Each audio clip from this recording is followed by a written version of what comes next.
Hi, my name is Joshua, and it's my night to share a word with my family again. And tonight we will be reading in Genesis chapter 6, starting with verse 5. The Lord saw that the wickedness of man was great in the earth, and that every imagination of the thoughts of his heart was only evil continually.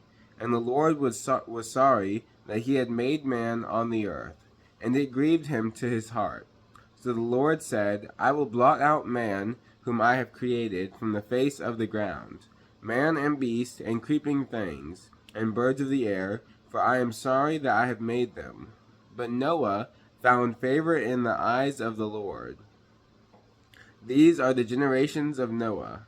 Noah was a righteous man, blameless in his generation. Noah walked with God, and Noah had 3 sons, Shem, Ham, and Japheth.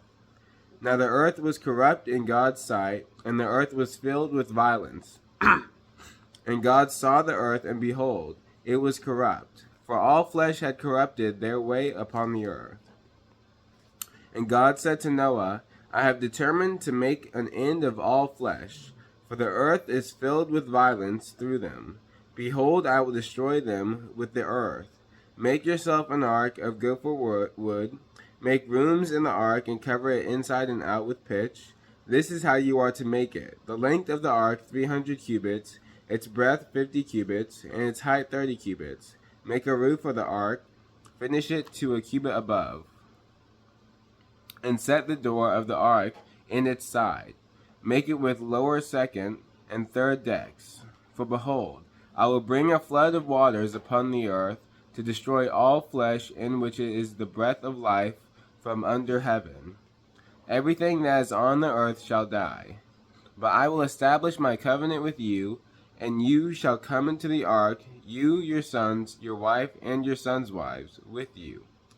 And of every living thing of all flesh, you shall bring 2 of every sort into the ark, to keep them alive with you. They shall be male and female. Of the birds according to their kind, and of the animals according to their kinds. Of every creeping thing of the ground according to its kind, 2 of every sort shall come into you to keep them alive. Also take with you every sort of food that is eaten, and store it up, and it shall serve as food for you and for them. Noah did this. He did all that God commanded him.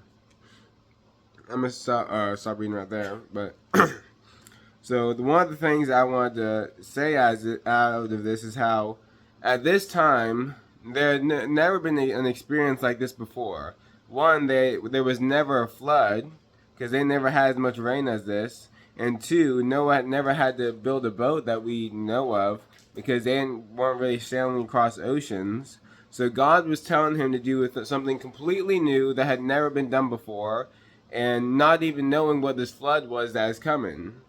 So he did something that the Lord told him specifically what to do, and people probably mocked him, probably said, what are you doing, probably made fun of him, but he did everything the Lord told him to do in faith, not knowing what truly was going to happen. He didn't know how long the flood was going to happen. He didn't know when the next time he would see land is. He didn't know how long it would even take to get done. But he started when the Lord told him to start, and he did exactly how the Lord told him to do it. So although he had no idea what was going to happen, he was faithful to do what the Lord told him to do.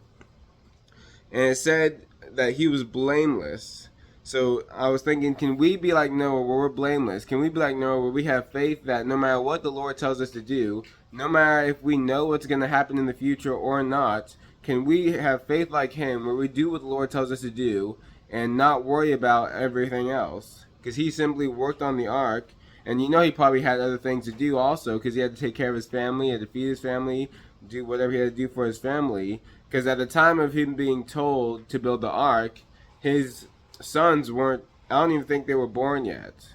But if they were born, they were little, so they couldn't help them all that time, so he had to provide for his family. So although he had all these other things he needed to do, he still worked on what the Lord told him to work on, the ark, which was definitely a lot of work to do in that time because they didn't have the machines that we do now. So he had to work on the ark while doing all the other things that he needed to do. And the Lord told him exactly how to do it because there was obviously no other that we know of. There was no other building or ship like the ark before. So God had to give him all the vision of how to build it. He had to give him each and every, I don't know, every level, how to build the level, how to build the door, how to build the ark in the bottom. He had to tell him or show him exactly how to build this ark, never having done it before. And one thing I pointed out before is that he told at the end, he tells him to get a bunch of food and store it up. But the whole time he was on the ship, there's no way the food would have lasted that long without God preserving it somehow. Because I highly doubt they had a garden on the ark. Because I mean, you had to have soil and all a bunch of stuff like that, and sunlight and things like that. Maybe they did. We don't know. But if they did, that'd be a miracle too. But if they didn't have a garden or something like that, then they had to have stored up food that they would grow for a long time. And for it to stay on the ark that long and not spoil or rot, God had to be preserving it. Thank you for watching.